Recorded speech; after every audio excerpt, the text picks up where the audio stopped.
Share హోల్డర్స్కి అయితే company కొద్దిసేపటి క్రితమే Q4 ఫలితాలు తెలియజేసింది. పూర్తి డీటెయిల్స్ మనం చూద్దాం. సో మార్చ్ 2024 రెవెన్యూ వచ్చి 695 crores.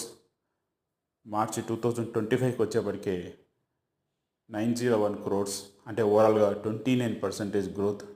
అదేవిధంగా గ్రాస్ ప్రాఫిట్ చూస్తే మార్చి 24లో 525 crores, మార్చి 2025కి వచ్చేప్పటికే 714, అంటే దాదాపు 36% గ్రోత్ రేట్ అవుతుంది.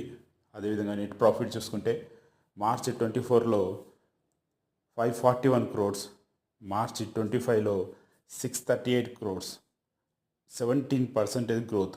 సో ఓవరాల్గా 3 పారామీటర్లు చూసినా కానీ అద్భుతమైన గ్రోత్ రేట్ అయితే ఇచ్చిందని చెప్పడంలో ఎటువంటి సందేహం లేదు. ఇది ఖచ్చితంగా HDFC AMC షేర్ హోల్డర్స్కి అయితే గుడ్ న్యూస్ అని చెప్పొచ్చు.